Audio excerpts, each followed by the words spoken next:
Welcome to the What's Your Weird Story podcast. Everyone has at least one good story. And some of us have stories that are just to the left of normal. We're interested in the ones that push the boundaries of what we can perceive. Stories that defy explanations. Stories with an air of mystery. Stories we might not share for fear of being thought of differently. But don't worry, we're all friends here. So, what's your weird story?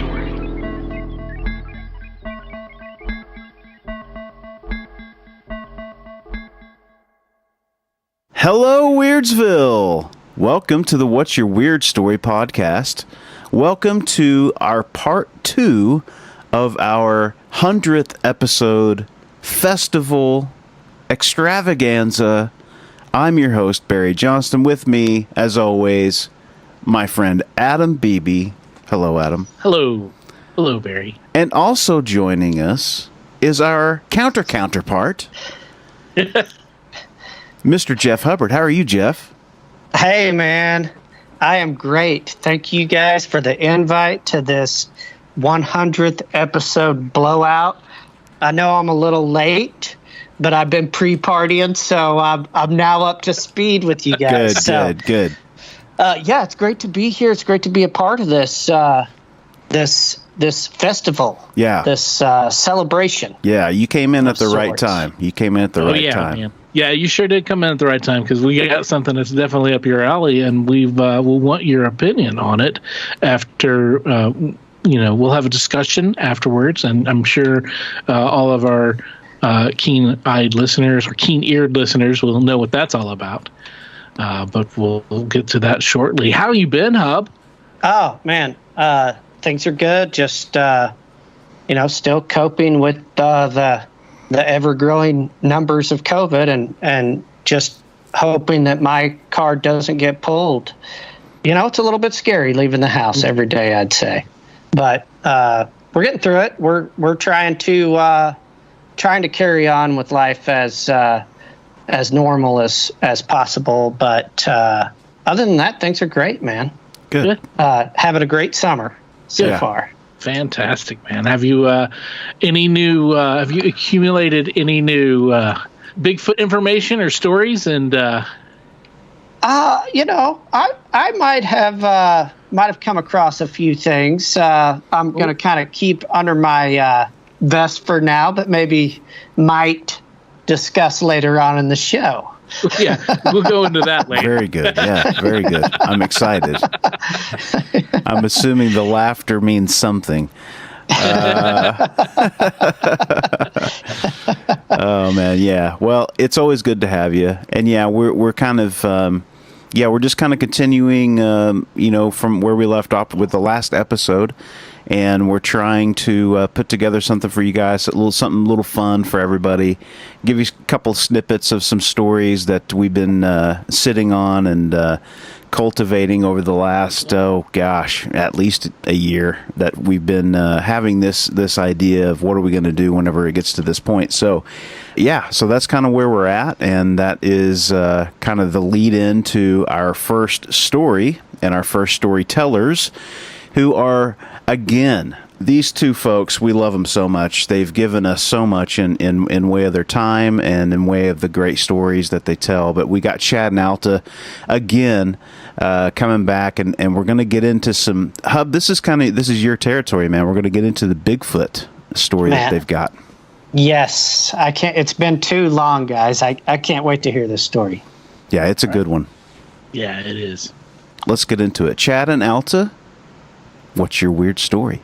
Do you mind sharing, once we got the motorhome and took off our first Bigfoot Sasquatchy up in the mountain? Yeah, so we get to this. Of course, everything's flat on the map, so I don't realize. We don't know Ohio has a mountain. Yeah, so I didn't realize that this RV park was like up on this mountain. So we finally get up there, and we get set up and all that. We make dinner. We make a fire and grill some hot dogs and macaroni and cheese and, chips and all that, kind of good, healthy stuff, And the candies. And so chocolates. Right before it was starting to get a little dark, so I'm like, well, we had 2 different dogs at that point, a little red heeler and a Aussie shepherd, mix. So they're 35, 40-pound dogs. This is about 2012. Yeah. Okay. So I take them, and it's dark. There's, there's a couple of like little lamps or, street lamps, but not much. So I walk the dogs down the road a little bit, let them get their nightly walk. And so we start coming back, and I get like right there by the motorhome, and all of a sudden, I call it a grunt snort. It's like, and loud, and it was crazy. The dog stopped and looked. I turned and looked, didn't see anything. I'm like, crap. So well, I did. I said something maybe a little bit more. I'm like, what was that? First in my mind. First you said it, then you did it. So yeah, right. Something like so. And the dogs and the girls want in. Yeah, the dogs are like, they you'd think that if it was like a coon or something or whatever, or whatever it was, that they'd be wanting to investigate. Nope, they were ready to get back in the house just as much as I was. Mm-hmm. I get inside and I'm like, Alta. I just heard this. My first mistake. So I'm like, something just grunt snorted at me. I said it was, and I'm like, and the dogs are looking. Yeah, and she goes, "Oh my God, it's Sasquatch! It's Sasquatch!" She goes, "We got to give him an offering." Yeah. And I'm like, "Huh? Yeah, let's make him a plate." So I'm like, "Oh, old Indian God. wisetail." Right. I'm like, oh, Jesus. So that means I have to go back out, so that's the we part. Yeah. We is in here. I'll hand this plate to you and you go. So she makes a hot dog and, macaroni and cheese and some potato chips. And we had like these little cinnamon jelly things that are, have the sugar on them and everything. And chocolates. Big plate, So I take it outside, and there was like this fallen tree right outside our bedroom window. I'm like, well, maybe we'll hear something if, it comes to get this plate. And I said it where, if anything non-intelligent would find it or whatever, that it would fall over. Because the tree wasn't he that. Tried to kind of trick it up. kind of make a trap or whatever out of it. So I set it on the tree. Get back my butt back in the motorhome, and so we go to bed. We go to sleep. I wouldn't even. All of a sudden, I hear this tap, tap, tap. Wake up! Wake up! Wake up! Wake up! Gotta go. And it was the next morning. Early. Early. I'm like, you gotta go check the plate. Gotta go check a plate. Like Christmas. It was Christmas. Yeah. Santa Claus is here. Yeah. Santa Claus came. Yeah. So I'm like, okay. All right. Oh, he was not that nice. Yeah. So I get up, go outside. The plate is still sitting there on the log. Nice. Everything was gone off of it, clean. There was no little paw prints or anything like that. That's the only thing that was still on the plate were those little cinnamon jelly things. Apparently, they don't like those cinnamon jellies. Yeah. Wow. But there was no tracks. You would think if it was a dog or a coon or something, they would knock the plate over. There would be like a mess. Clean. Yeah. There was no kind not of a crumb. Right. Wow. Damn. That is interesting because to me, when you said the cinnamon things, I was like, I bet a Sasquatch probably wouldn't go for cinnamon. They go for the hot dog because that's some mystery meat.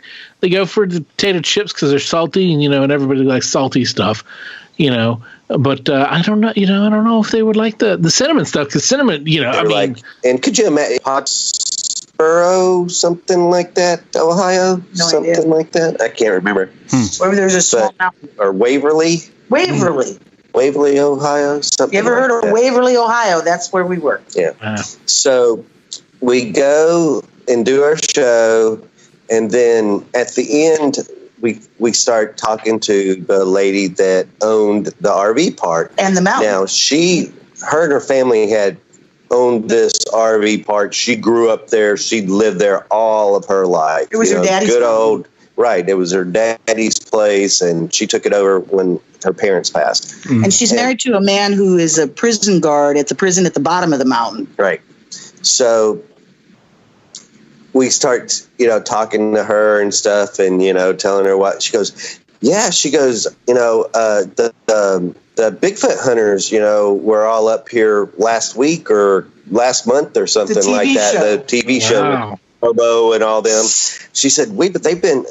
They were all over here filming and tracking and all that. So we're like, and so we tell her the story, and then a couple of days later, we go and take the dogs for a walk, and we could hear something right in the woods. The woods were pretty thick, but you could kind of, but we could not see anything. But it was very. We could hear something walking, like it was walking, the same direction we were. In the woods. Big steps. We would stop, and it would stop. We could kind of hear this, like, chatter, like almost very... I felt like I was hearing, like, mamas and children. Yeah. But not in English. Yeah, It wasn't English. It was this crazy, weird chatter. And so that followed us all the way. Yeah, that followed us all the way. And the girls noticed it. Yeah, the dogs would. These are little shepherds. These are herding dogs. So all animals are very keen, I think, for the most part. But the idea that these babies were very tuned into that kind of stuff, and they were not particularly interested in them either. They just seemed to want to get home. Yeah. Finally, we just kind of turned the around. chatter didn't make them a whole lot happier either. Yeah. And so that was a very, very intense, crazy experience. Wow. Nuts, fun, and they're on top of that little whatever mountain in Ohio.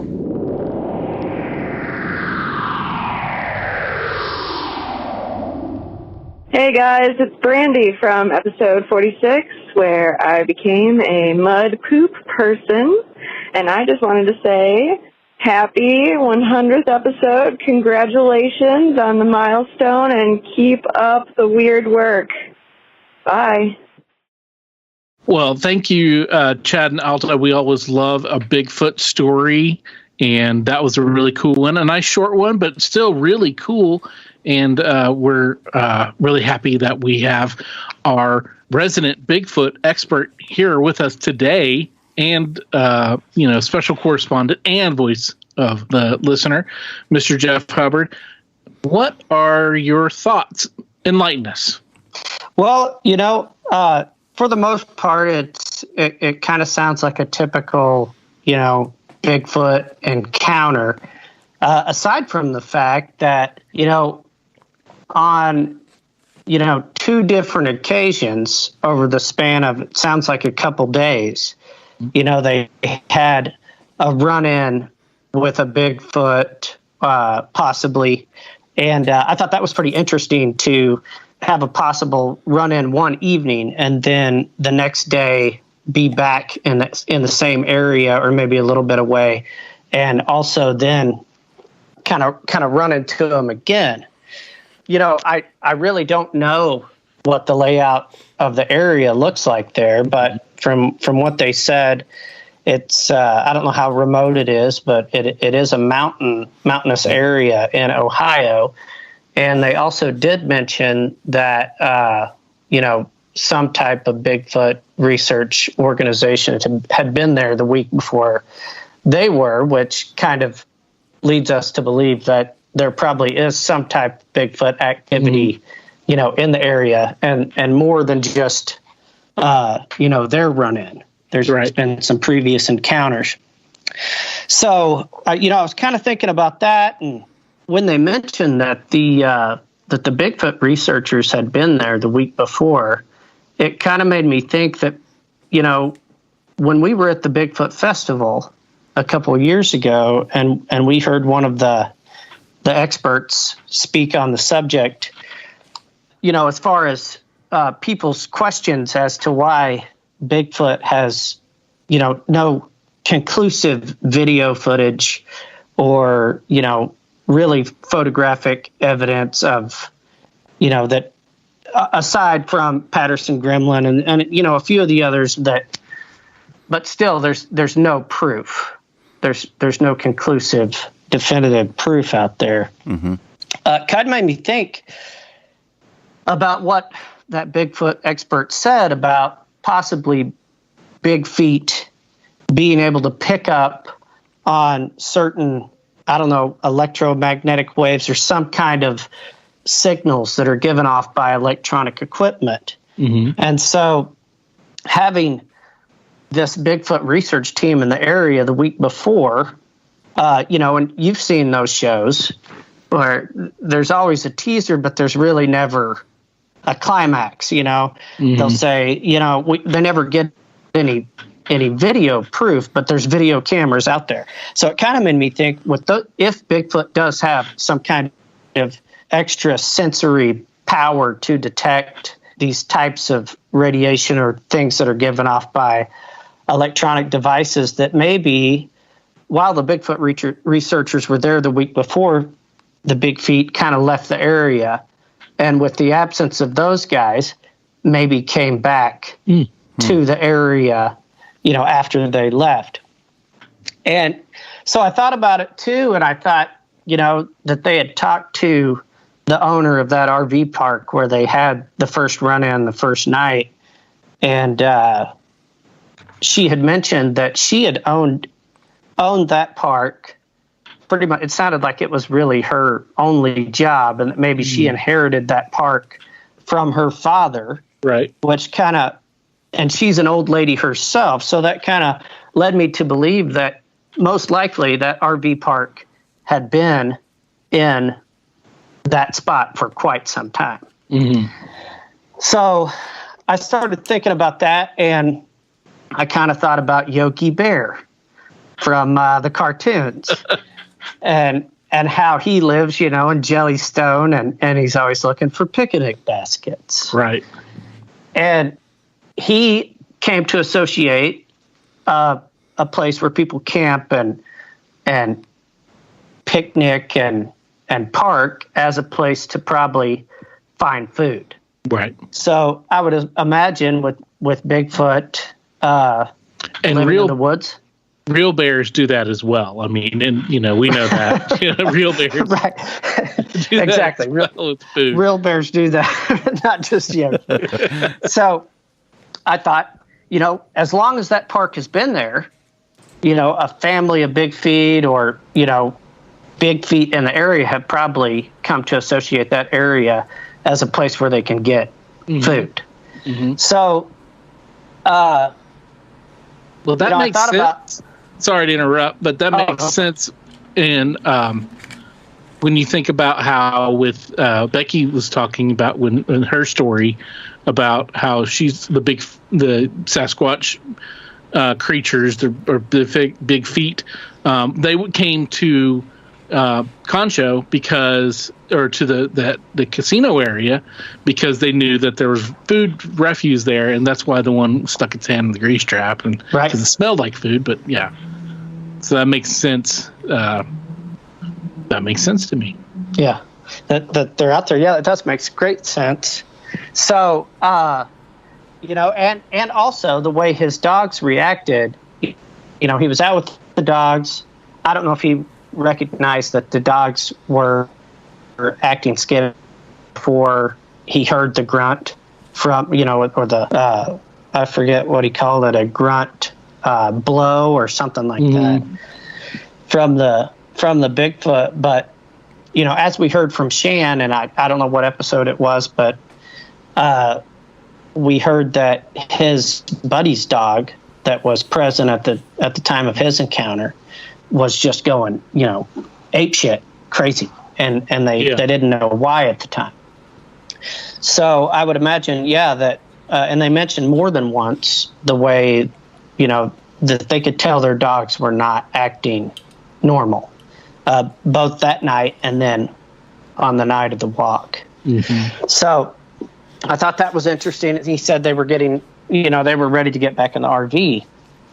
I thought it was great that Alta suggested they make a plate of big of food for Bigfoot, and I thought it was a pretty ballsy move on Chad's part to take that back out there after hearing that noise.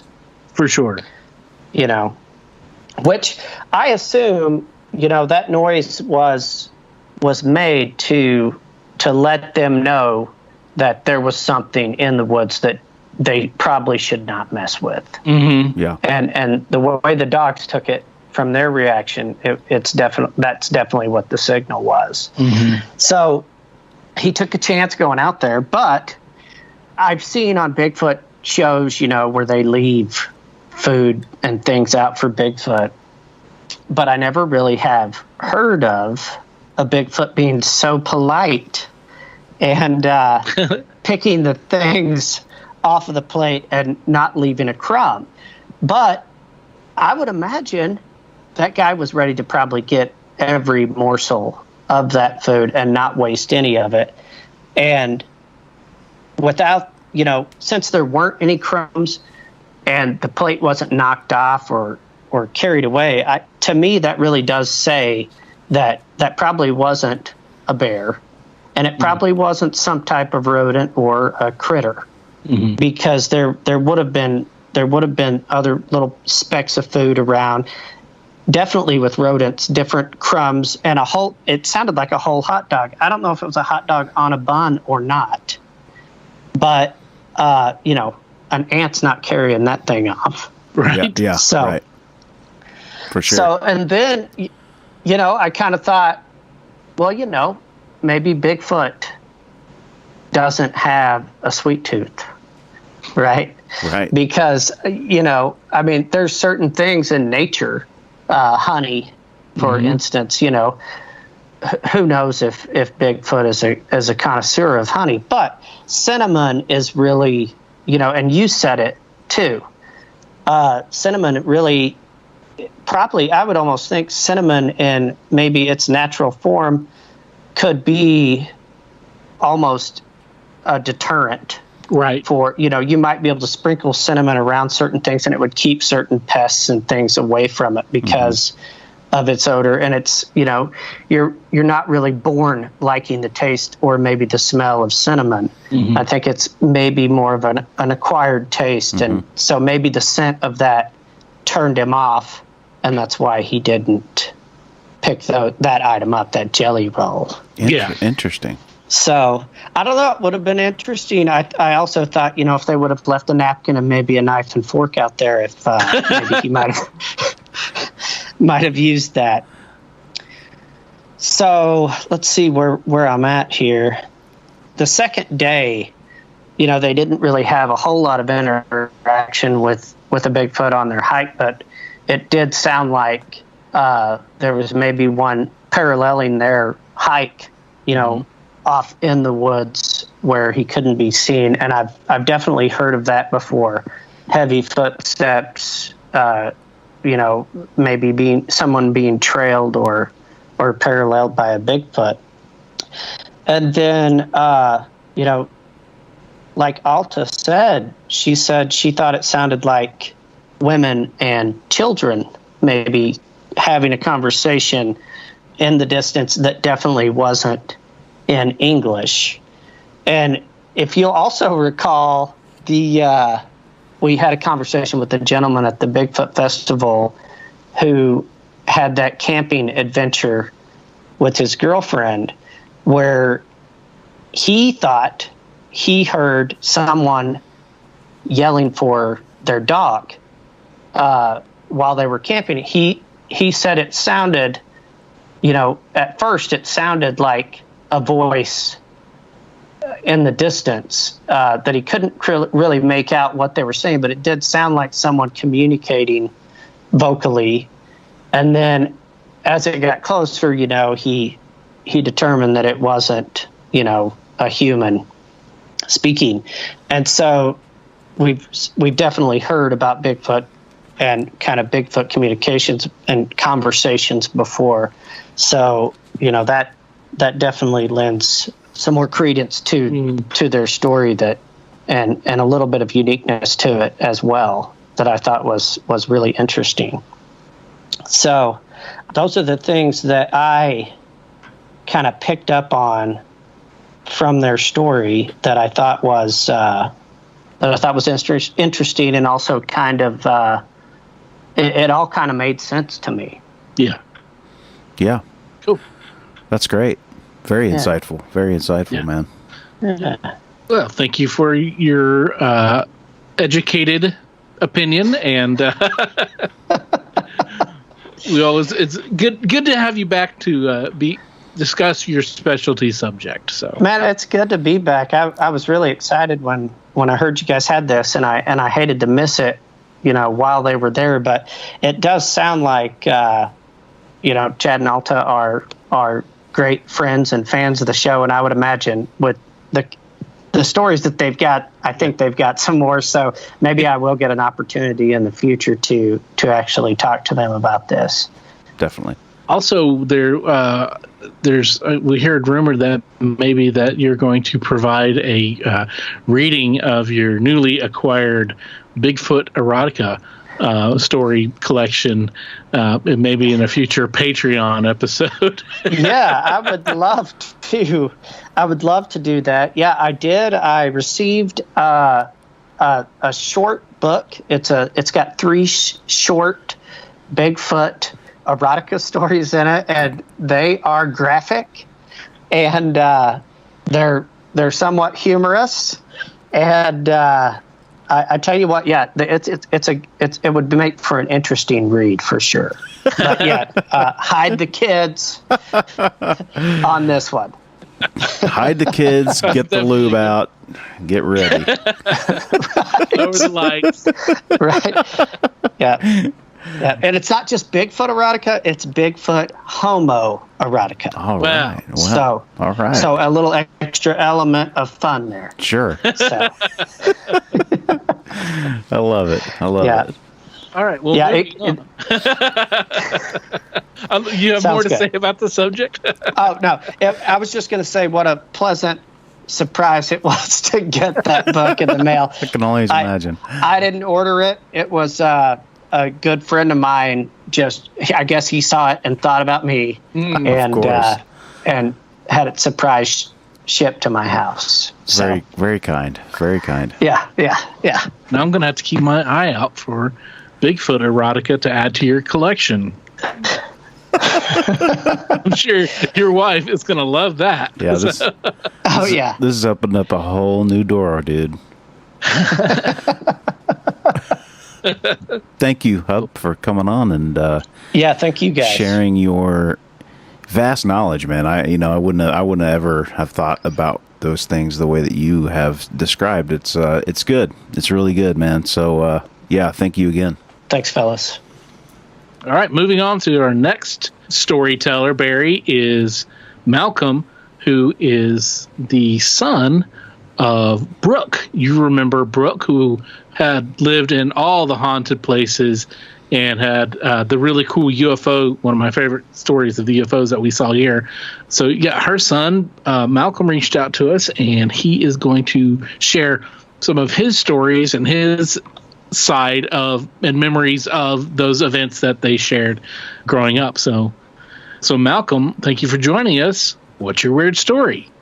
I guess I'll start with something that she had talked about, where she had talked about her dad's house. So that's my grandpa's house.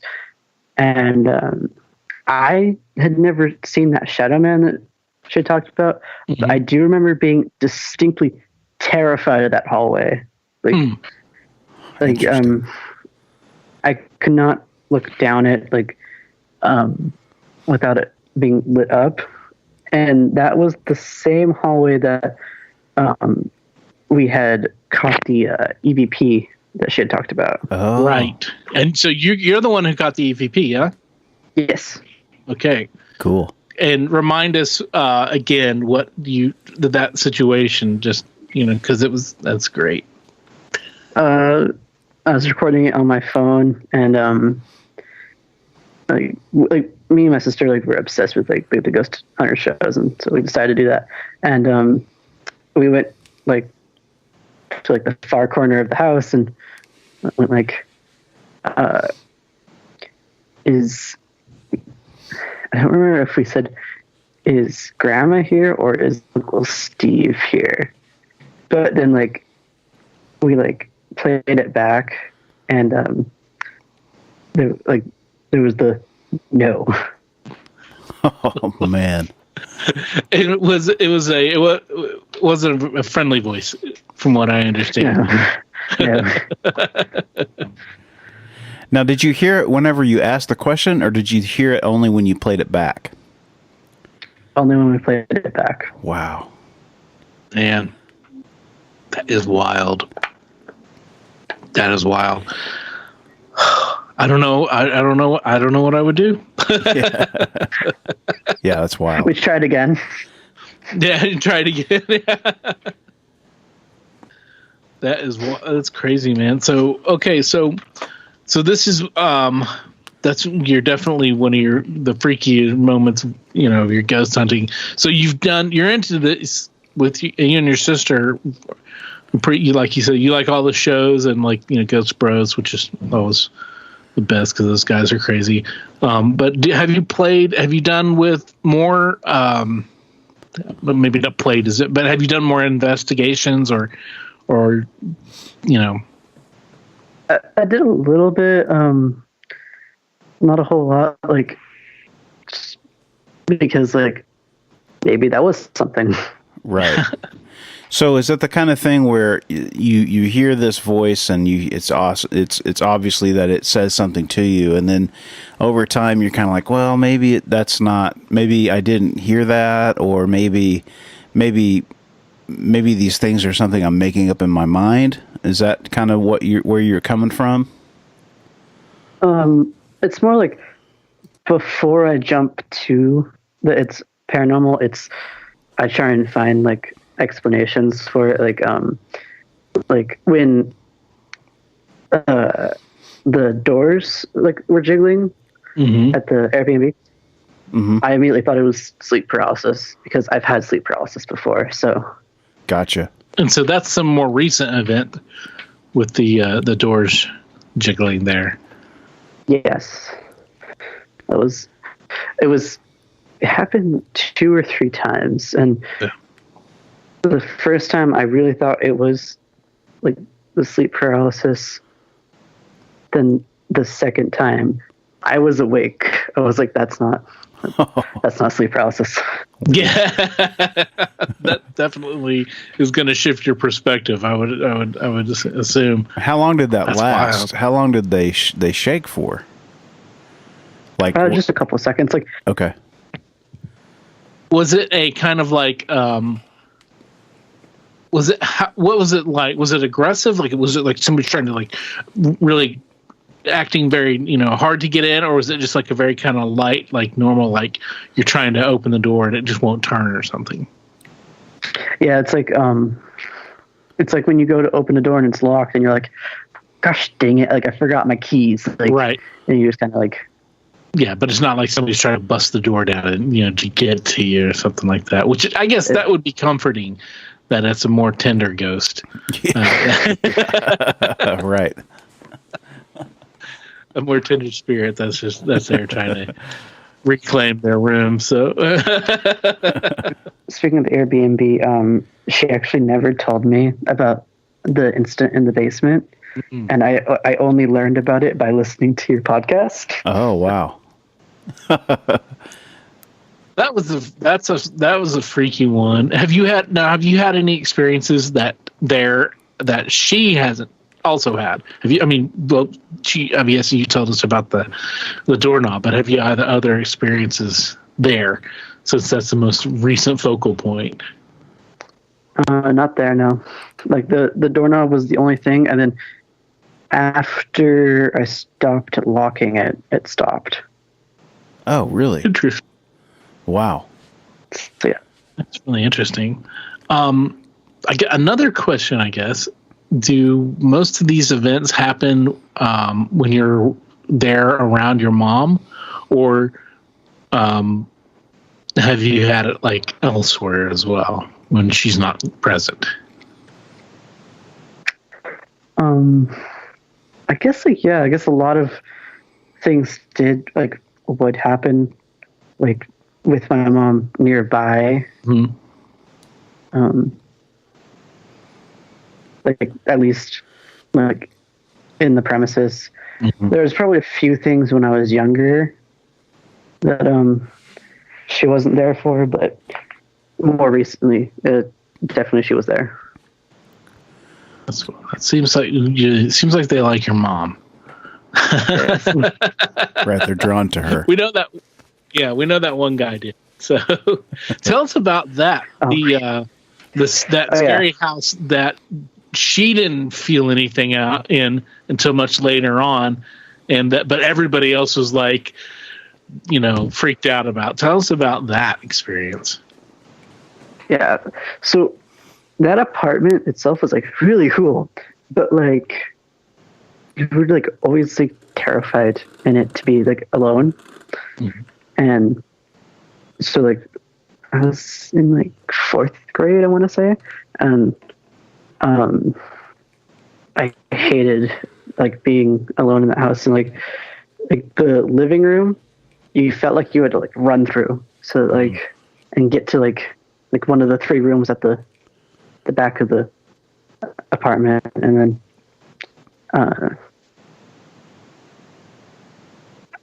whenever I was alone there, like I felt like I needed to like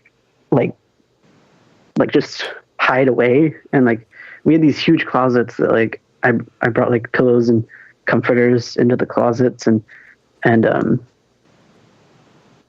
just like made like a little den in there. And I was going to catechism at the time. Mm-hmm. So like I had a book about the saints that like I would just like read over and over. Wow. It's like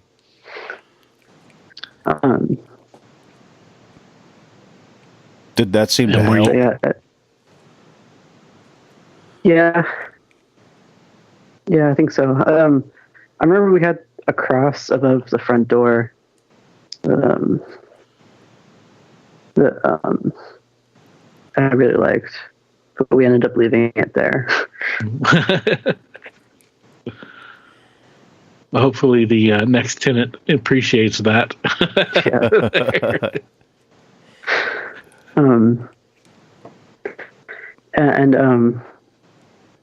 remember when the investigation, like the paranormal crew came in, mm-hmm. and they told, like, there was this like window ledge across from my sister's room, my sister's bed in her room, and she said that like the little girl just like to hang out up there, and like that freaked me out because I liked to hang out up there. I'm like, no. Did you ever witness anything up there while you were hanging out? No, but there was like all these roofs outside the window, and I'm like, I was always like kind of like, I bet I could reach those roofs. And like looking back, like it's kind of like, why would a 4th grader think like I want to go play on the roofs? Like, yeah. So. Yeah, that is a little bit of a. I don't know. Maybe that there's some kind of influence there, but I don't know. That seems. It seems like that definitely seems like it would be leading to potential danger. So, and we know that the man there was trying to influence people away. So, except for your mom, of course. So, Yeah. who knows, man? Or maybe the little girl wanted you to go play in the roofs, or who knows, man? Right. That's Yeah, wild. I know she was from the bakery fire from next door. Is that now? And, how do you know that? Is that something that your mom or your sister had talked about? Yeah, like I think that we learned about it through the team that came. Right. And speaking of the team, I don't think my mom mentioned this, but right after they did the whole investigation at our house, they broke up. Oh, really? Yeah, like they said that like they were like they couldn't agree on anything anymore, and like and it's just like, they were just always get angry at each other. Wow. Huh. Now, were you there when they were? Like, Were you there when they were investigating? Or no, we Okay. did like these like little like preliminary interviews. Okay. Right beforehand, and that too, so they got a sense of what was going on, and then like we left for the night. Okay. Wow. I wonder if anything, if it was, I mean, now people obviously, can, have disagreements and grow apart, stuff like that, but I wonder if there was any kind of like, any influence, that outside or paranormal influence that made them kind of like at odds and split up. How many places have you lived with that have been haunted? There's the house I grew up in, which is the one that she talked about the lady committing suicide in. There was that apartment. There's the Airbnb. There was like another one that like I had the basement room in, and it just kind of like that was kind of like when like my sleep paralysis stuff started. So I don't know what to like which was that and which could have been paranormal. What describe what happens to you when you get the sleep paralysis? What do you see anything or what? Usually it's like auditory hallucinations. But I have had one where I was being held down and like something was like sitting on my chest, and for whatever reason, Pennywise the Clown was sitting in my desk chair. Like that was. Oh, jeez. Oh man. That was that one. Now, which Pennywise was it? The Tim Curry one? The new one. Oh, the new one. Okay. I honestly still think the Tim Curry one is scarier, but that new one, I forget, Skarsgård, I think that's his name. He was scary too. But yeah, so that would have been recent then that you had the that experience. Yes. Man, that's wild. Yeah, that's the classic thing about the sleep paralysis, that people feel the weight on their chest and then they can't move. And what kind of things do you hear? You said you had the auditory kind of stuff.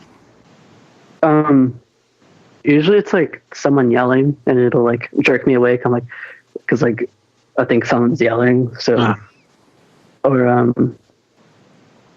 like something fell, and I get up and nothing's fallen over. So, Interesting.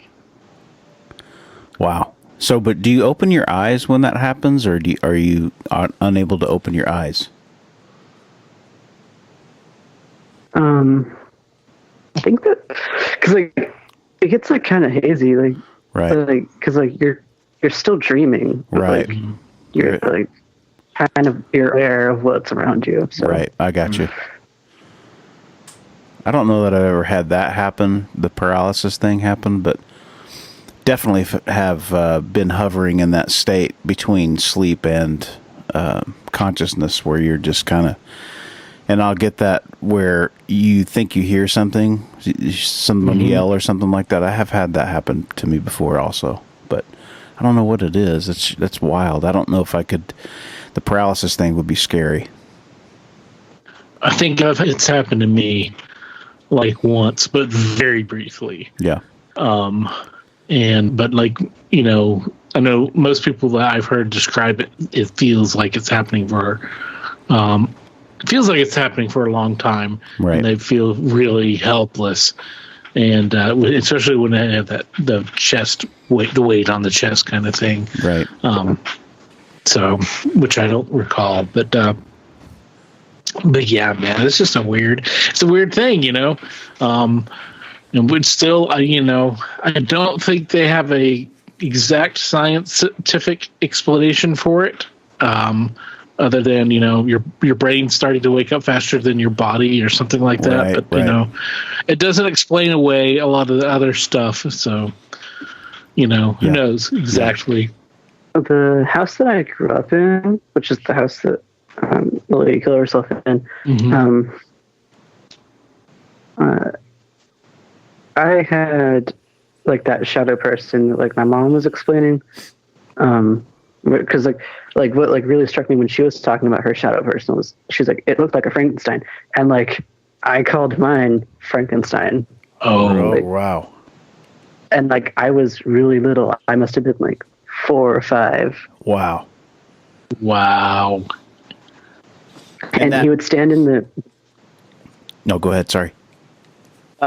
He would stand in the doorway of my parents' room at the top of the stairs, and so like, and I had to get past that to get to my room. Oh my god! I'm getting goosebumps on that, man. That's freaky.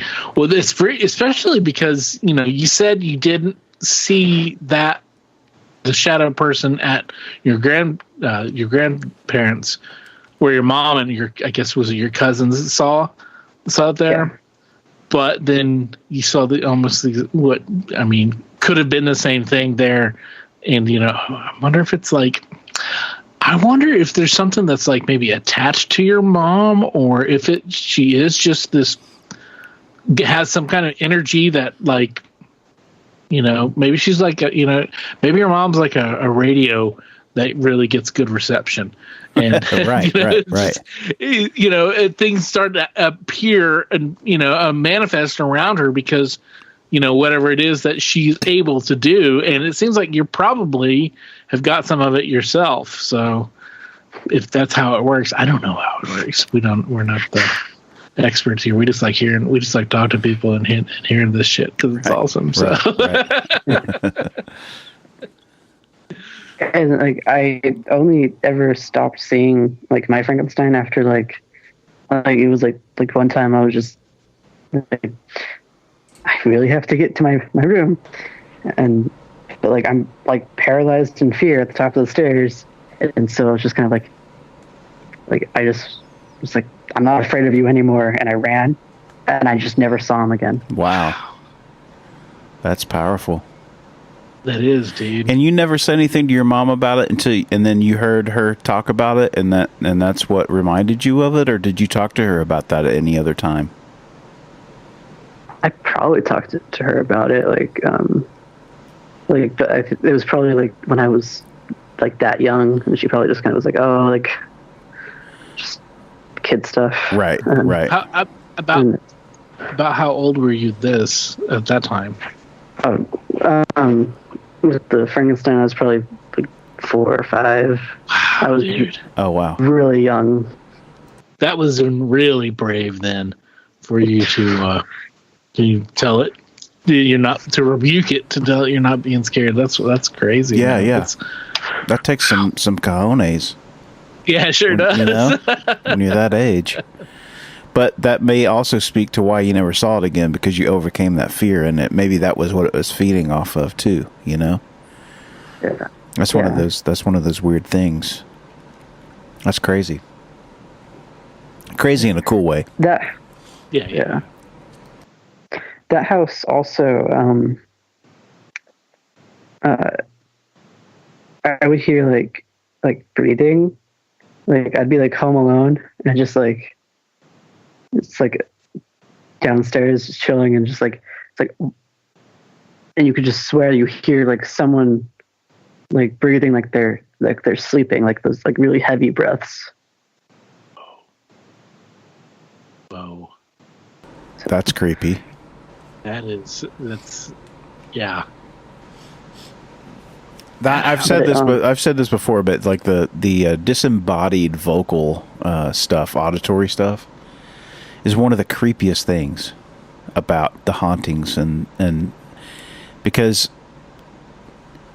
I don't know. I mean, it's just like, you hear those stories about residual energies and sounds that just happen repeatedly over a certain amount of time, and there's nothing there to go along with it. It's just, I don't know. It's just so strange to me. It's fascinating. It's fascinating.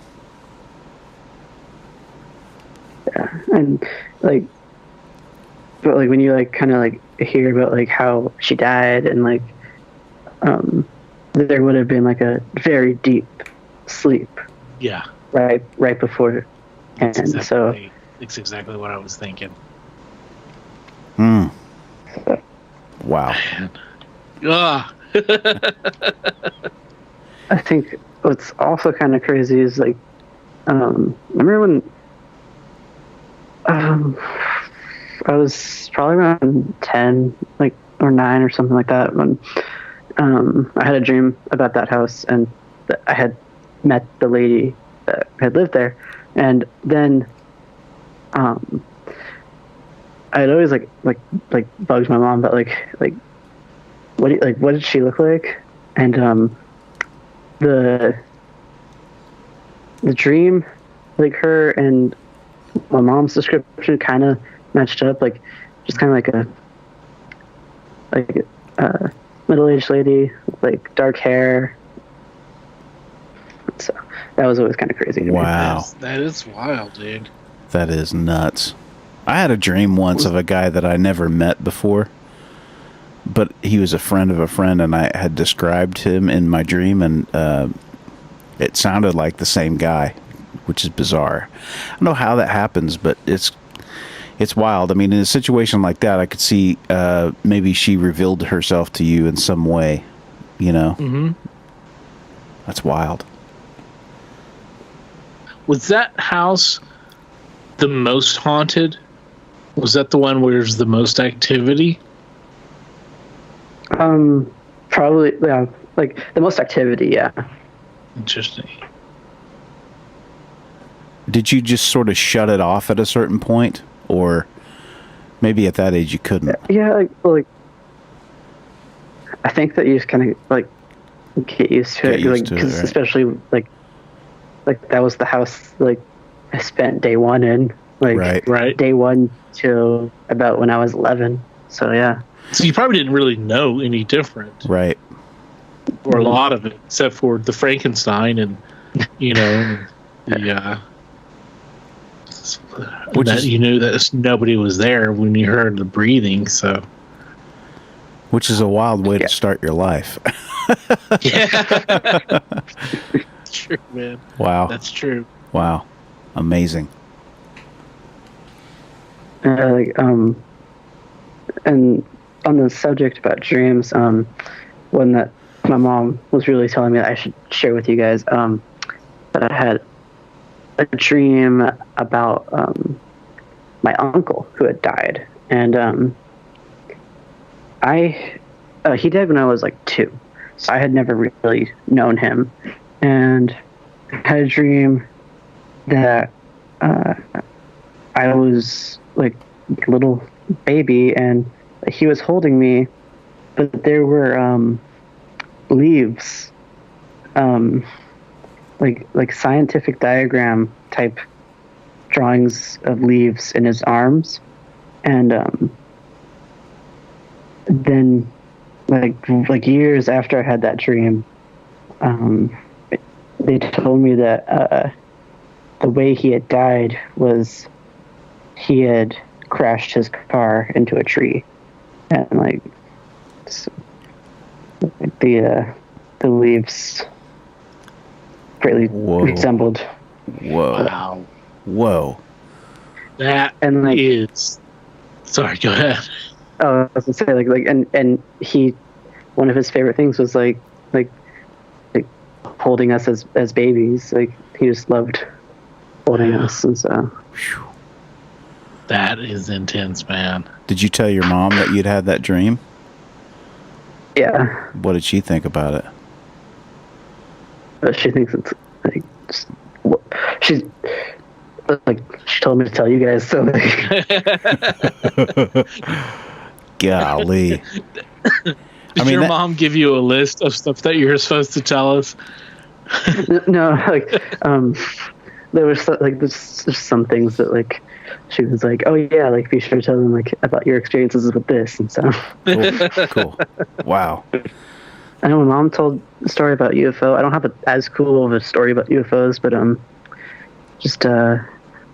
but like one time I was up at my dad's, and he lives up in the Pacific Northwest, and I was just laying there at night and looking out my window because I could not fall asleep, and there's just like this like ball of just orange light that just like crossed the sky. It had no tail. It didn't blink. Like it had and it was far too big to be a helicopter.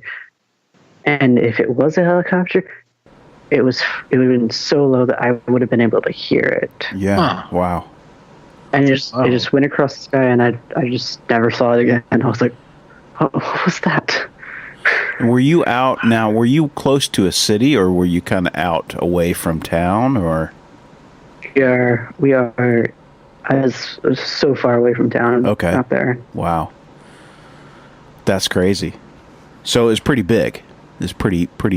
Yes. Pretty big ball of light that you saw. Wow.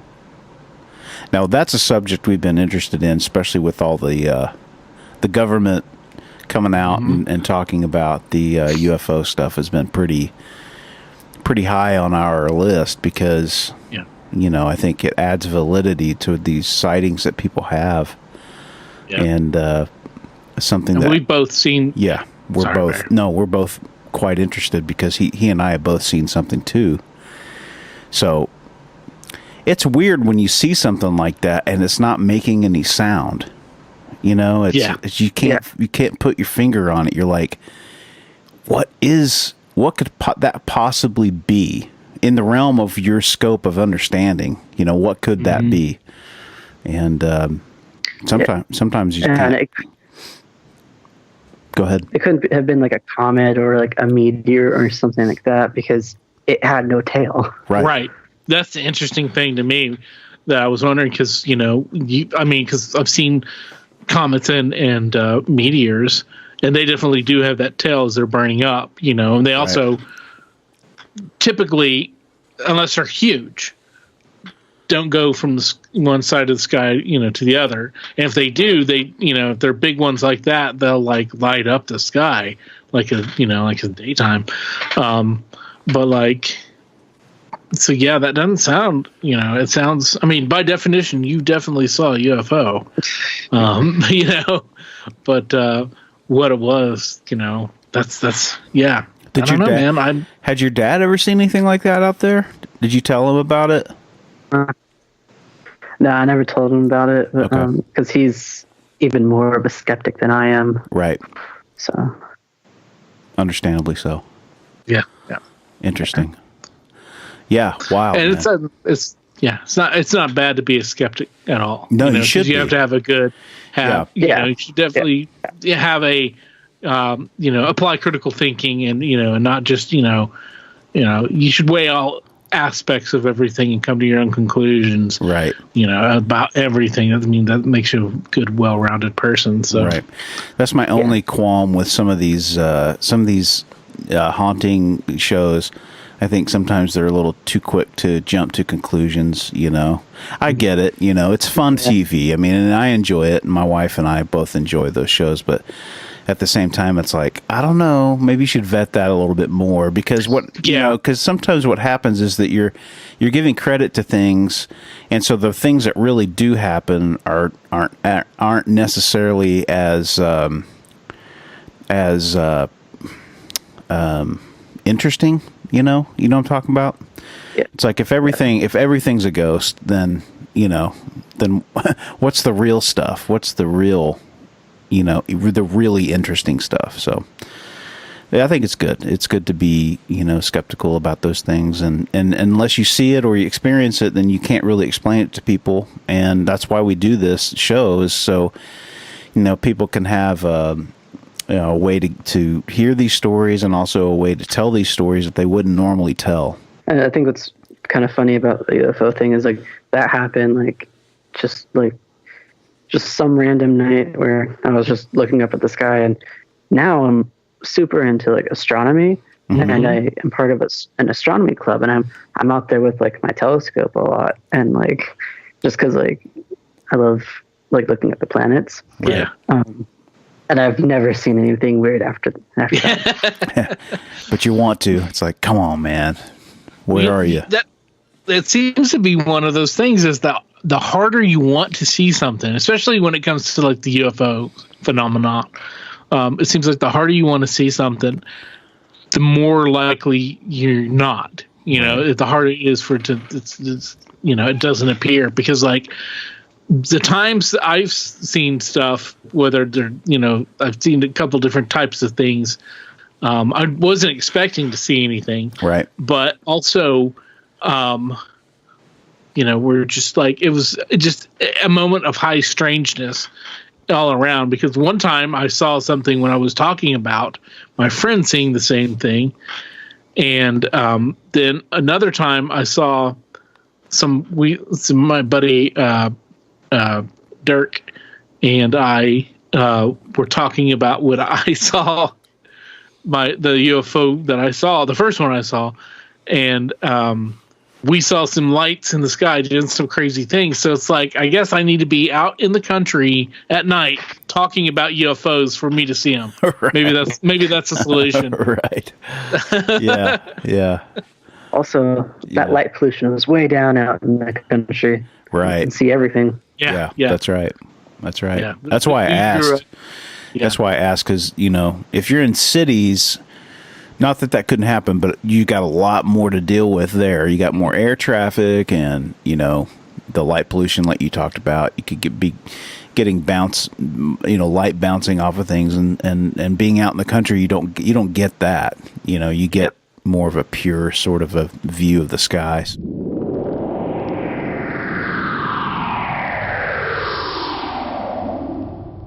Hello, Weirdsville. This is Desi from episodes 14, 25, and 67. I just want to say a huge congratulations to you guys on 100 episodes. You have put together something really special here, and I could not be more proud of you. And I'm so thrilled that you allowed me to be a small part of it. And I also want to say a huge thank you for giving us such a friendly and welcoming platform to share our stories and to hear from all the other Weirdsvillians from around the world. So thank you and congratulations. Here's to 100 more. Thank you, Malcolm, for coming on and sharing those great stories. And it's cool we can get another guest on from, someone who's affiliated with a story from a previous episode to corroborate some of the stories that are told. So very cool. Very cool. Thank you so much. Especially when it's like, in the family, mother and son, it's like when we had the 2 episodes where you told your story about the guy in the closet, right, and I can't remember what we fake named him, but and then we had Shane come on to share his part of the story as well. It's just cool to give that multifaceted, multi-angled approach where people can see it, right, and have it, and how they tell the same and similar stories, just slightly differently, but they still are along the same lines, and like you said, corroborate each other. Right. So, well, I guess that leads us up to our next and final guest, who is no stranger to the What's Your Weird Story amalgam of interesting people. Yes. He's the one and only Sam. And this story that we're about to tell here, that he's about to tell, is absolutely, it's one of the best stories in his arsenal. And I think it's one of the best stories that we've had. It's great. Sam has had a lot of different hats in his career, his job, in his life as careers. And maybe you can help me out with this. He's been a DJ. DJ, nightclub owner. Yeah. He's been a landlord. A landlord, kind of, I guess, a bouncer / bodyguard. Mm-hmm.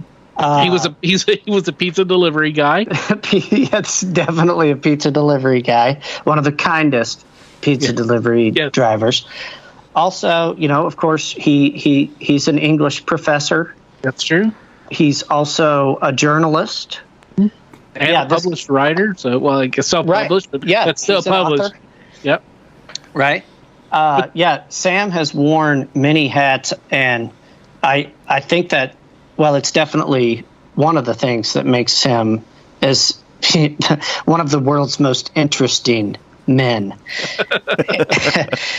So, he has a lot of experiences, and even experiences that didn't quite come through for him, which is a story that we're about to hear, have created great stories in and of themselves. Mm-hmm. So, Sam got interested in, I don't know, this is not really a dark art.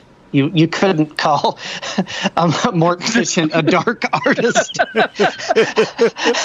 He's not like a necromancer or a wizard trying to raise the dead. He's not doing anything like that. Not the dark arts. I guess he had chosen, he was interested in pursuing a new career path. Yeah. As a mortician. And so Sam is he's been kind enough to share, an experience leading up to his enrollment, pre-enrollment in mortuary school. And then I think he's also going to discuss some of his experiences during his enrollment in mortuary school. So I can't wait for Sam to share them with you, the listeners of Weirdsville.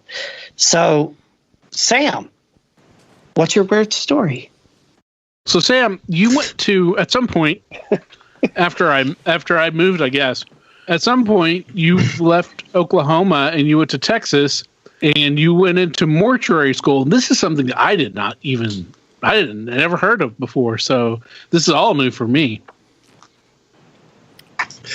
Well, I finished my second degree here at Southwestern and didn't know what to do next. And so I moved to Dallas to become a funeral director, and I went to school, graduated, got a degree, and lived a nice life as a funeral director, and that's the end of the story.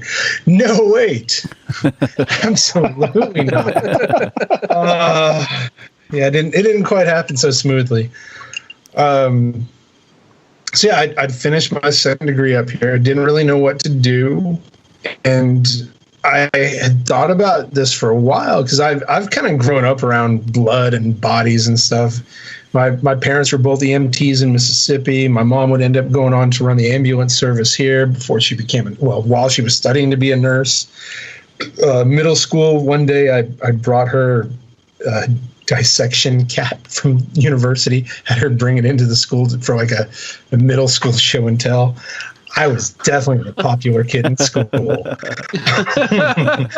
Here's the insides of a cat.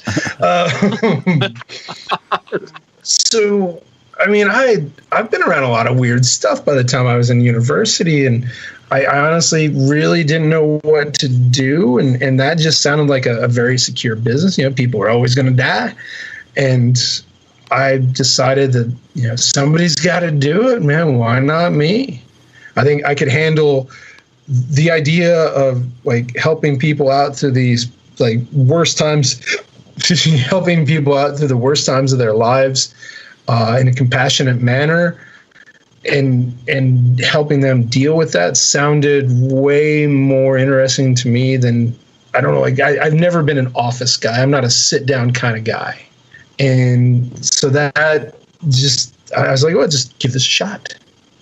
So I had been trying, I guess, God dang it. I mean, I guess it's in the book, so I guess it doesn't matter if I tell it here, but I had started off, I was like, I need to try this out. And I knew some people in Western Oklahoma that had studied at this school or other schools, and they knew a mortician that would allow them to come in and witness the event, the embalming, the preparation. So I've been trying for months to get in with this gentleman, and just so you're trying for months to get a date with a dead with dead corpse. Okay. The corpse, yeah. And it just didn't work out. Even though spring is the thawing season, I'd been busy with school, and I always had 2 or 3 jobs at any given time, and so it just didn't work out. So finally, I believe it was a Sunday, I get a call, and before that, I'd been at the 7th Street Lighthouse with one of my roommates, Mr. Gabriel, and we'd been mowing the lawn and drinking, and there might have been a little bit of herbage, and I was feeling good. And we were going to go to a Walmart party that night because we knew. Okay, first of all, 7th Street Lighthouse, that's where you lived, yeah. Mm-hmm. Where you live? Yeah, that's the house that... Where we all lived. Sam bought a house when he was like, 18, 19? Something like 19, that? Yeah. 19 years old. Sam bought a house, renovated it, and all that stuff. And at one point, several of us lived there with him. So that's what it was called, the 7th Street Lighthouse. So you were there. Since I was 10. So I was like, yeah, and my parents had been real estate agents, and we found some like really and smart ways to like buy this on the super cheap because I was a university student, and it was nonsensical. And so we'd been mowing the lawn, hanging out. We're gonna go to a Walmart party because Walmart folks are kind of cliquey, and so they do a lot of hanging out together. And so we knew a lot of the Walmart folks, and we were going to go hang out at one of their parties. I dated one of them. She eventually was a roommate after that. We were well integrated into Walmart society. And like, hey, man, it's Sunday night. We got nothing better to do. I'm going to shower after I eat these mushrooms, and we'll go to this party. I'm a psychonaut. And I get in the shower. I'm getting ready to get in the shower, and the phone rings, and Gabe answers. Dude, it's for you. All right. And this gentleman gets on there. And he's like, yeah. So I have a client today if you're not busy. And I'm like, oh, well. And I'm trying to think, like, how drunk, stoned am I, and how long ago did I eat those shrooms? It's like, well, I just mowed the lawn. I know we've been waiting months for this. Can I shower first? And it's like, yeah. So I shower, and Gabe is just like, dude, no, you can't. The client's not going anywhere. So this is unreasonable. Like, yeah, I got this. So I jump into my car, which at the time just happened to be a 1969 Pontiac Bonneville hearse ambulance conversion. My old Bonnie. Perfect. Perfect. Absolutely appropriate. So I go down there, and it's a Sunday, and he's not open. So he's like, man, you got to, when you get there, knock on the garage door, knock on the air conditioner so I can hear you from the embalming room. I'm like, all right. So I go down there, and now it's just been long enough that things are starting to kick off internally. Boy. So I park behind, and I knock on the air conditioner. Okay, I'm like, nobody's answering. So I just like start pounding on it. Finally, the garage door rolls up, and like there's the caddy limo, the hearse, and just a bunch of disused gear. And he opens the door to the embalming lab and says, all right, before you go in, you need to know something. And I've done this with a lot of people, and a lot of people think they can handle this, and that's fine. But a lot of people can't. And there's nothing embarrassing about it. If you're going to get sick, just let me know, and I'll get you a bucket. Like, we'll take care of you. It's just, what you're going to see in here, it's all natural. It's just, it's part of life. It's part of what happens when we die. And, there's nothing insane, nothing obscene in here. And so like, all right, I'll do this. All right, let's go for it. So we go inside, and it's all just like surgical steel, shining, clean. And at this point, we're gonna go with the words of Ninjalicious, the fictional autobiography of Richard Lichtman from here on out. I mean, if I'm gonna do this, we might as well get it right. So, Swirling Dead chapter. Showered and hopefully ready for action, I slipped behind the wheel of my then 29-year-old Bonnie, cranked down the window and switched on her original single-speaker AM radio. Its crackle didn't aid my situation. The fungus was just beginning to take me away as I pulled up to Marvin's place of business. I was under its spell enough to be confused as to how to knock on the air conditioning unit of a funeral home. I gingerly tapped it a few times and then threw a few louder raps at it, hoping to overcome the roar of its fan as though I were Helen Keller visiting Jabba's palace at the beginning of Jedi. The two-car garage door rumbled up, revealing his Cadillac hearse, a stretched car, and a galaxy of half-used and unused funeral home paraphernalia tossed about on heavy metal shelves. The shadows made it difficult to focus. Marvin greeted me and issued an edict that later made me realize that I was losing yet another type of virginity altogether to someone who has popped more than a few of these particular cherries. We faced the metal door to the embalming. What you're going to see and do here today is unlike anything you've ever done before. What I do in there is a completely natural and necessary part of the process of life. A lot of people think that they can handle what they see on their first try, and many do. But there's no shame if you can't. You shouldn't be worried or embarrassed if you feel the need to be sick. Just let me know if you're going to be so we can handle it. Are you okay? I told him that I was, mustering all the drug-fueled confidence I could. He opened the door, and I walked into a room that came close to driving me even crazier. Slab. By this time, the mushrooms were fully piloting my body's machine. To say that I was even a co-pilot in my own shell was to overestimate my role in the situation. The door opened to reveal a room of shining surgical steel and sharp distractions. In the midst of it all lay the body of a very shriveled, very dead, and very naked man. Time morphed into an indecipherable enemy. A dry erase board next to the door conflicted with the sterility and scientificness of the rest of the room. Marvin told me that he used the board to record any accidental sticks or transfer of fluids. Funeral directors take regular HIV/AIDS tests after embalming room accidents and need to know the possible source of the diseases on the off chance that they one day contract one. I never knew a dry erase board could be so morbid. Oh my God. Gored out of my head, I watched and assisted him with his work. An embalmer's work consists of tricking a piece of meat into looking and smelling not too unfresh for several days. This mostly involves the removal of quantities of bodily fluids which, left unchecked, would hasten decay but begins with cleaning the body's outer husk. I had to head and shoulder the man's anus. What? Hold on. Give us a little more detail exactly what you mean by you had the head and shoulder there.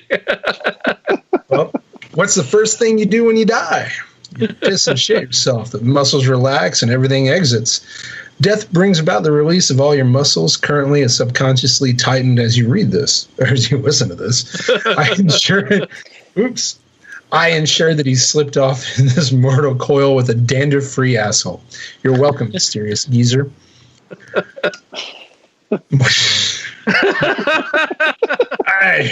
I've only ever touched two buttholes in my life, myself and whoever the hell that guy was. You're missing out. Missing out. God. Oh my God. Morticians replace your bodily fluids with highly toxic chemicals which stave off highly toxic chemicals which stave off natural what the fuck? Is the fungus kicking in again? Yeah, I think so. Flashback. Oh man! Try that If only again. we could talk to the writer to figure out what exactly is written here. I know. I don't know. Spell it. Well, let's see. Great philosopher Oral Roberts always said, drink to think.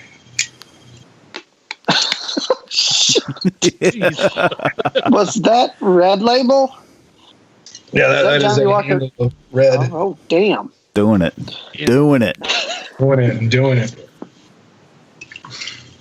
Let's try this paragraph again. Morticians replace your bodily fluids with highly toxic chemicals which stave off natural deterioration for a short duration until internment or cremation. This fluid removal requires an 18-inch needle attached to a rubber hose running up to a vacuum device hidden in the ceiling. He jammed that metal monster into the man's chest well below his left rib cage. The needle has to hit all of the major areas containing fluid. Lungs, stomach, kidneys, heart. To get in all those areas, he has to jab it in and out and swivel the needle around. It does not make for pleasant viewing. I held out well through this torture until ripples began emanating from the center of the man's chest and flowed out to the ends of his toes, fingers, and head. A fungus had me by the balls, and this was not the place to lose my shit. Good God, man. You're tripping balls. Jesus. Doing all this tripping balls, man. Oh, fuck. Marvin had many surgical weapons. I was sure he wouldn't hesitate to use to put down this giant raving beast I rapidly found myself devolving into. Control and order must be maintained at all times. The more I focused, the more I lost it.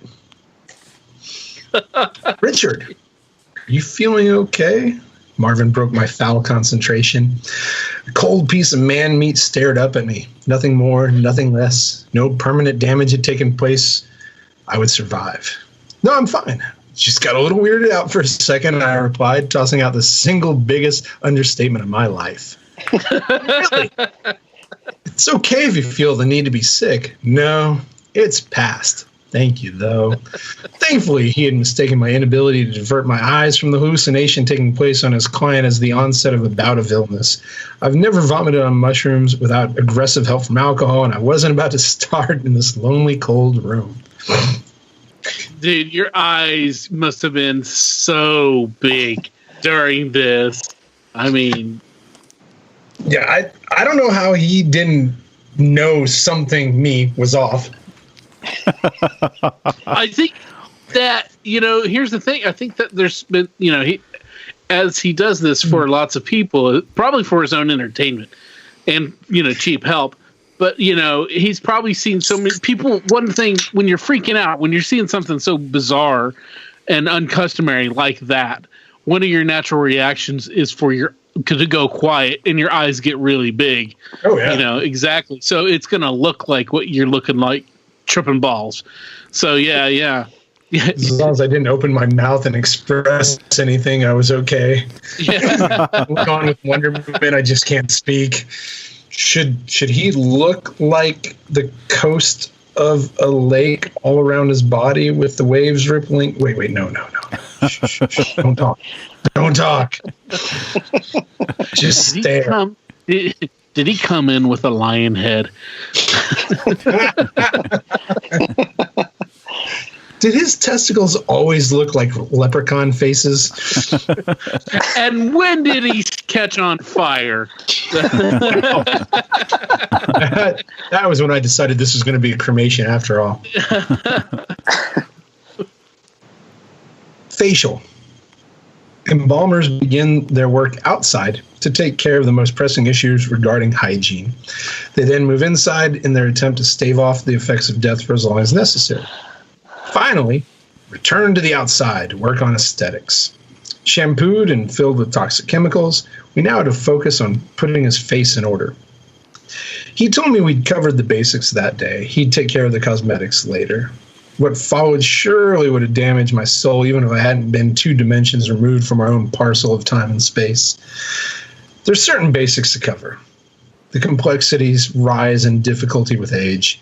To do this job properly, the deceased lips and eyes must be shut. I guess, children don't want to see grandpa staring at them from the casket. Yeah.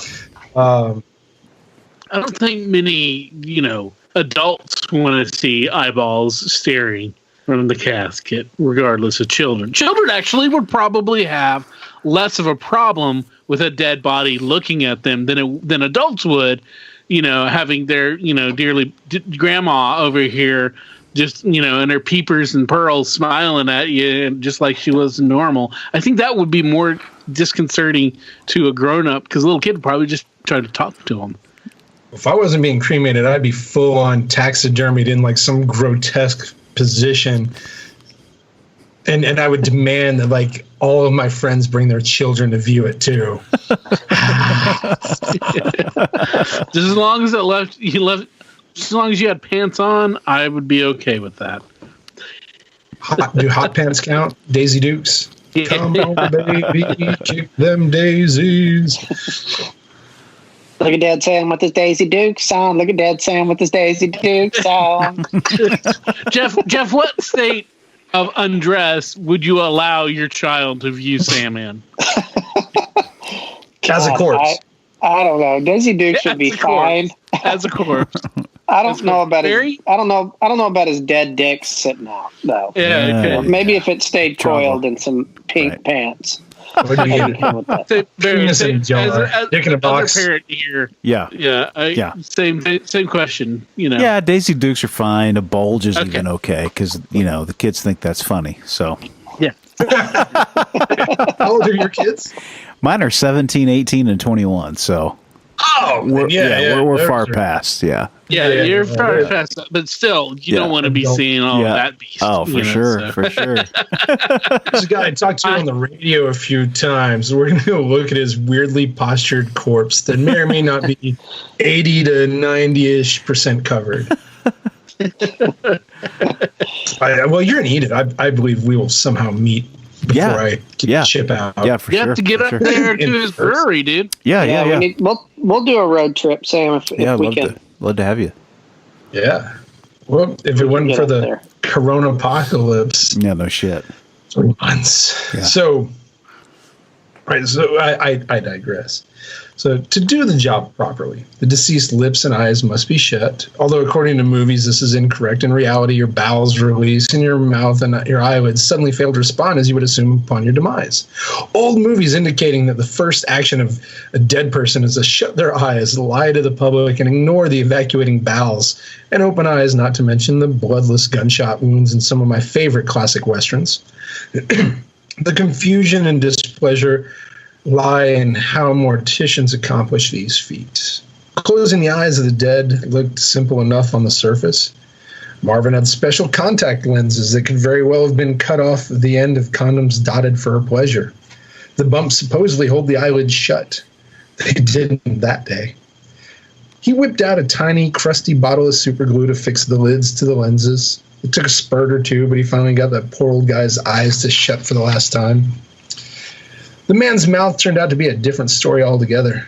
It refused to stay closed on its own accord and even defied his strongest adhesives, which once claimed to attach construction workers' helmets beneath high-rise I-beams at death-defying heights. The man had not a single tooth left in his head, so Marvin resorted to a magical mortuary tool which shoots spiked anchors into the gums. A string tied around the tiny post sticking out of the upper and lower gums holds the mouth shut. But the man's gums wouldn't take to the anchors. I had to watch while suppressing my freak out as he repeatedly jammed his gun-like device in the man's mouth in failed attempt after failed attempt to get an anchor to stink. Ka-chunk! Ka-chunk! Ka-chunk! It was a maddening, echoing sound in that little sterile room. At any point during this, Did Marvin turn into a Cenobite Hellraiser type? I'm amazed. I don't usually see stuff, so that would have freaked me out because that would have been a rare. I mean, the skin moving in waves was about as intense as I ever get. Okay, a good friend we had in common used to talk to Smurfs and trees, and unlike her, I've never seen that. Yeah, a few little tricks in the mind, but that's about it. No, nothing ever full on like, oh my God, you're suddenly in a Halloween costume. What's that all about? Oh, just ka-chunk and ka-chunk. So after what might have been his 10th try, an anchor gripped his lower gums. He got the second anchor in slightly quicker and twisted a string between them. A few drops of super glue permanently sealed his lips with a surety that would impress the CIA. Thus ended my first professional organized experience with a corpse. I thanked Marvin profusely, got in my car, and sped home where Gabe was waiting to hear the details or just to make sure I hadn't gotten myself locked up in the loony bin or jail. After having survived the whole experience so entirely out of my mind, I realized that if I could handle it under such extreme circumstances, then I could certainly handle it on a day-to-day basis when I'm less likely to be screwed up on hallucinogenic drugs. Therefore, I decided to move to Dallas and enroll at the Dallas Institute of Funeral Science. The Dallas Institute of what the hell? I didn't last a full quarter at the Dallas Institute of Funeral Science. It's not because the work was too difficult or disgusting. It was because it got too weird, even by my lax standards. This all takes place when I had really long hair, almost down on my arse it was. The school informed me during enrollment they couldn't force me to cut it. They requested that I wore it above my shoulders for class. As I got to know some of my female classmates, they made a game of putting my hair up in the strangest manner possible each morning in the school's parking lot. Depending on what tools we had at our disposal, some days I donned a Princess Leia. Other days I walked into my first class with a sloppy pile of hair precariously mounted on the top of my head.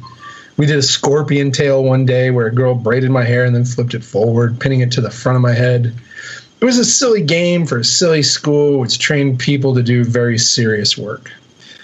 We composed a strange collection of students, one of the truer versions of America's idea of a melting pot, age 18 and 55, and a rainbow of colors. We were one of the most disturbed pools of individuals with which I've ever come into contact. Our classroom held more than 50 people, and we filled it. I quickly recognized the three groups into which they fell. People who grew up in family funeral homes looking to become state certified, licensed people looking for another credential, or the minority I belong to, people with no funeral home history looking to get into the game. On one of my very first days of class, the administration felt the need to issue a 20-minute warning about the neighborhood in which our institution was located. We were morticians in the hood.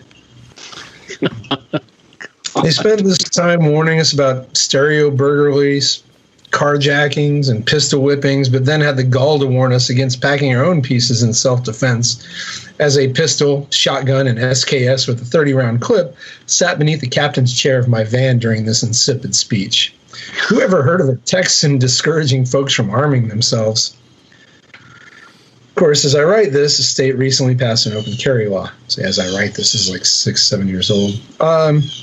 Classes began in the morning and ran until lunch.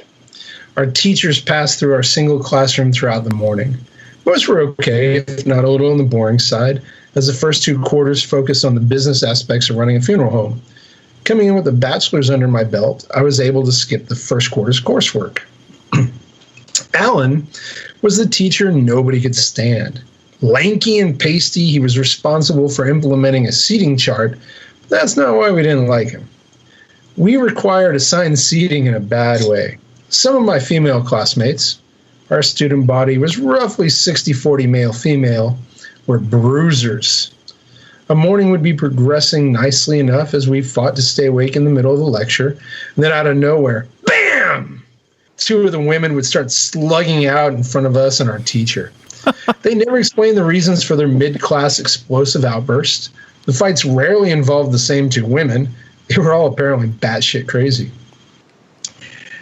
Allie McBeal was the reason we didn't like Alan. The show featuring a cast of anorexic women experiencing multiple dream sequences was in its 2nd season. Robert Downey Jr. would spend the next decade trying to make up for this crap fest of a show before he played Tony Stark for the first time. But Alan loved it to the point that he based our classes on it. What? We quickly deduced what was going on and took turns buying TV Guide each week. If that Monday night's episode was new and good, then we had an easy day in class on Tuesday. If the show was a rerun, we could usually expect a rough day. We mainly worried about repeats of bad episodes, which guaranteed difficult quizzes. He was a sad man. Wow. That's... yeah. It was... Wow. You're something that's so... It requires so much respect and concentration. And I said I'd watch women fist fight each other in class. And this guy who somehow based his difficulties on Ally McBeal. Dallas is weird. So many questions. Yeah, Dallas is weird. Okay, so first of all, how often did the fist fights happen? At least once a week. Wow. Never a dude. That's crazy. And props to the women for not being like the stereotypical like Jerry Springer sluts. These girls were bringing it with fisticuffs. There wasn't any of that like shitty, I'm going to pull your hair and slap you. I'm going to beat the crap out of you, bitch. Like, they were going for it. I don't know what they were fighting over. Like, none of this ever made a lick of sense, but man, they went after it. And you got to respect the game. Yeah. Right? They went for it. It was better than a lot of boxing matches on at the time. That's funny. Dude, so these weren't like your stereotypical like goth chicks who love Tim Burton movies and Johnny the Homicidal Maniac comics by the guy did those, and not those girls. These are surface wise. No, I mean surface wise, I was as per the norm. I was about the weirdest person there. No, these are all like, if you didn't see them beating the crap out of each other and throwing desks aside, they were all very normal, respectable looking women, and the guys too. Yeah, just. So you were the class creep. There wasn't anybody like, I figured like this would be like, you would be relatively normal because everybody else would be.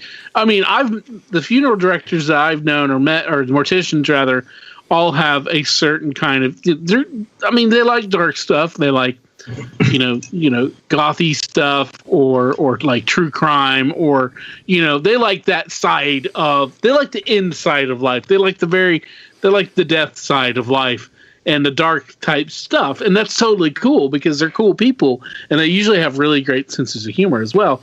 But like, this is just like this wasn't. This is what I'm thinking. Like I'm, thinking like two Helen Bonham Carters going at it in class. Yeah, no, normal looking people outwardly, and that was the thing, man. Don't judge a book by its cover. Outwardly, I was definitely the strangest person there by a country mile. And again, I mean, I'm tall and I have long hair, but that's it. I don't have any tattoos.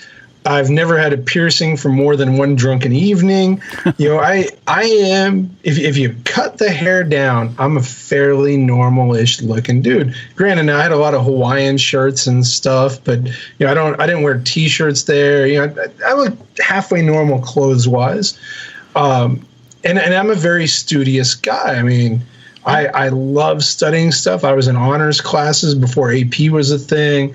And like, I was into the whole accounting stuff that we were studying. Like, the business side of this fascinated me. I enjoyed the teachers that took the classwork seriously. I was into, man. But the people around me, it wasn't a distraction. It wasn't, some white dude with dreadlocks over there smelling like ganja or something. It was chicks fighting in class. It was a prison scene. That's funny. So yeah, it was. Yeah, I was coming into this because of everything. Again, maybe for another episode. I was coming into this from my night job. I was working throughout the nights with the other business.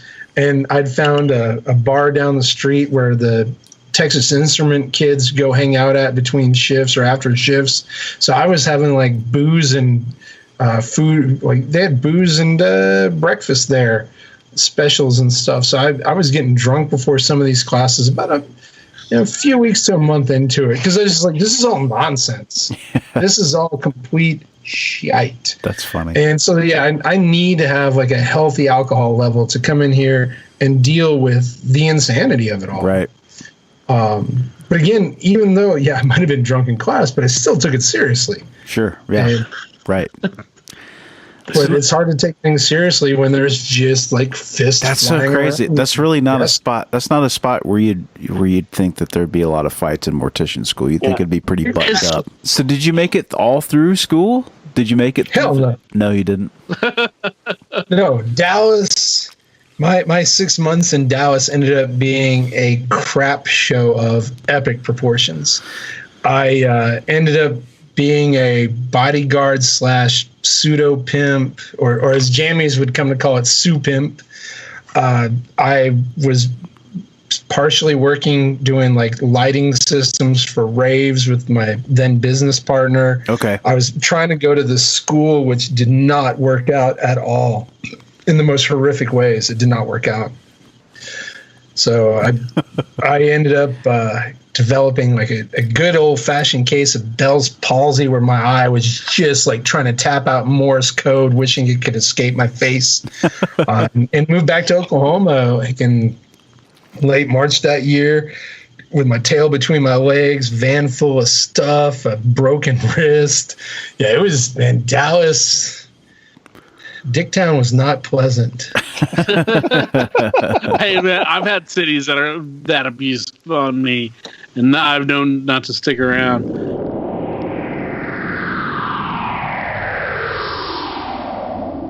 Hey, this is Jeremiah Kinnison. You might remember me from such hits as episode 82, King of All Penguins. Or maybe you were listening even further back than that, and you might remember the Halloween special. I want to give a big, fat fucking congratulations to What's Your Weird Story on hitting episode 100. Y'all killing it. Hey man, did I ever tell you about this recent thing that happened to me? I was driving around in the country and it was just after dusk. So there's a little bit of light still coming on out of the sky, but it was mostly dark. I saw this black school bus. I don't think I've ever heard this. Okay, so I saw this black school bus. All the windows were tinted and it started following me for about 15 minutes. Whoa, no. Yeah. What did you do? I was at work. I was making deliveries and I just kept making my deliveries, and like it would even stop and wait for me. And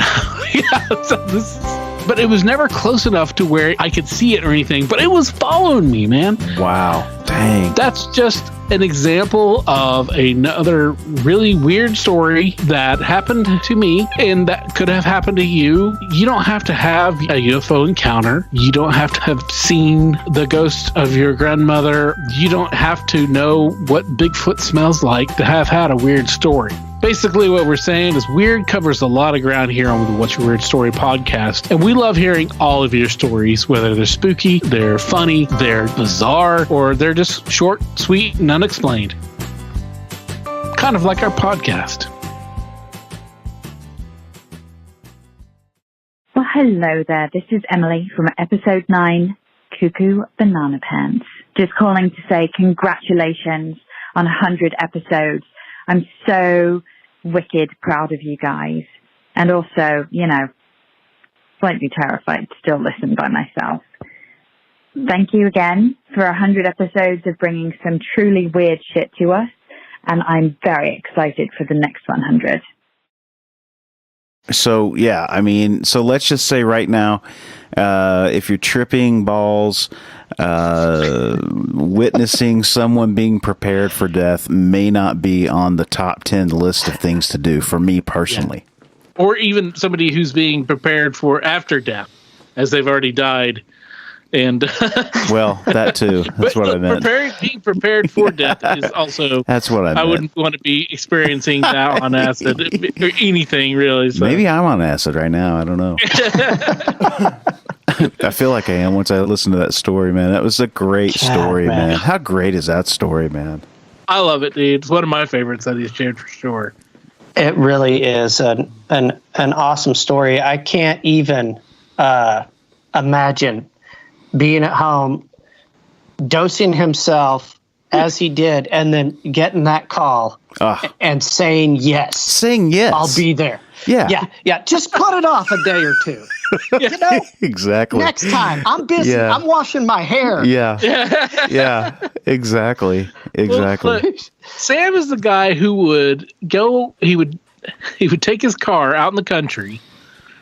He would dose himself, and then he would just go and get lost. Like, he would leave his car and he would walk off and walk around, and he would just have a camera and probably his little journal or something in his backpack, and just walk around and would be gone for any indeterminate amount of time. He didn't. Right. I don't think he'd tell anybody what he's doing. He would just do it. Right. And so it's like, who knows what other adventures he's had while doing just random crazy shit on acid, because we know that he's had lots of adventures on acid. Yeah.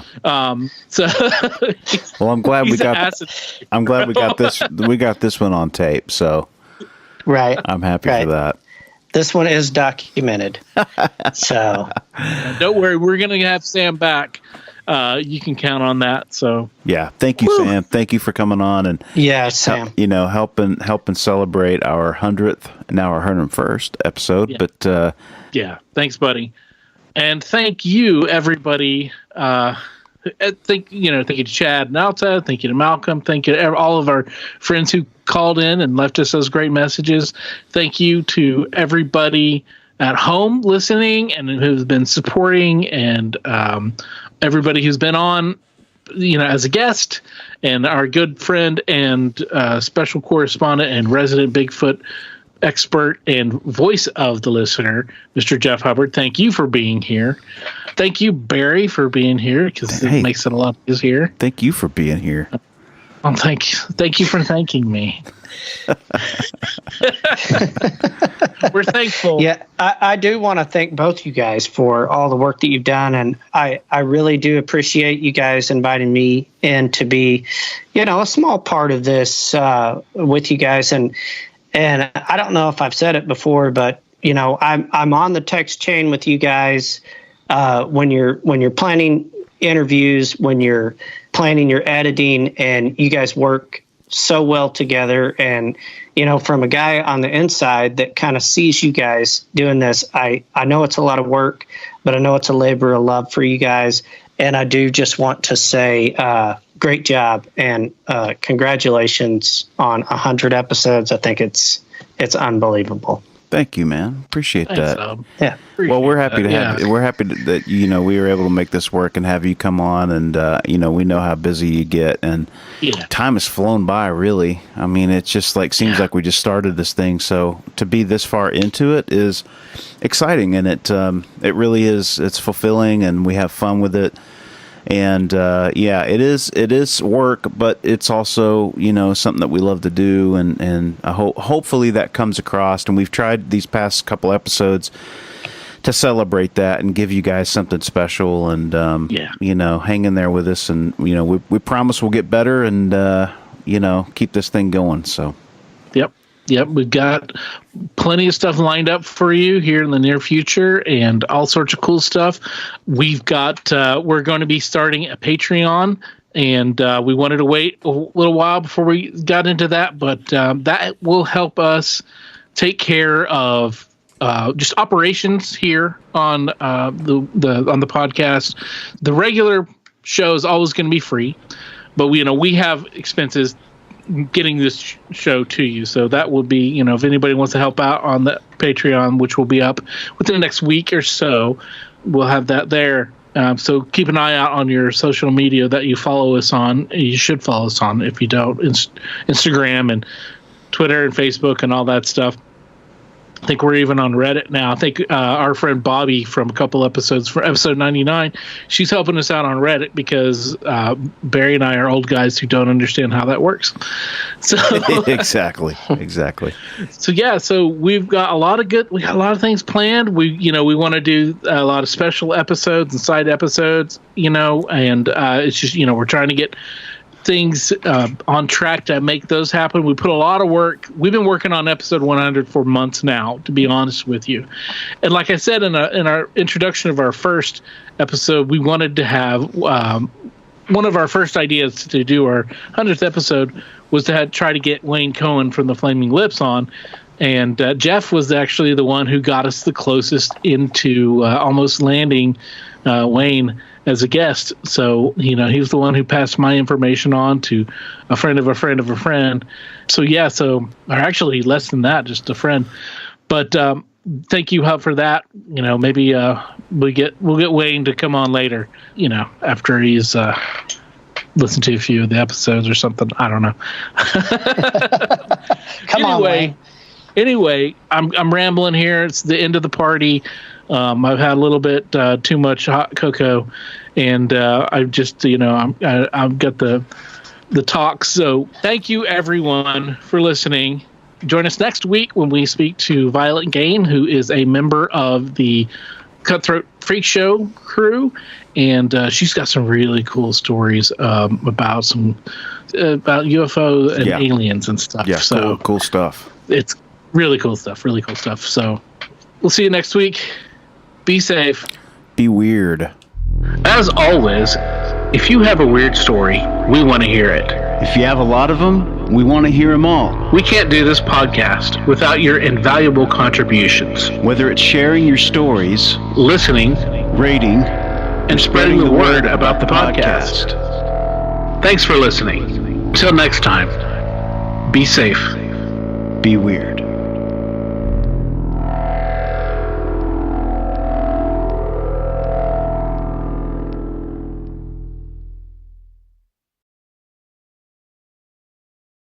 The stories presented on the What's Your Weird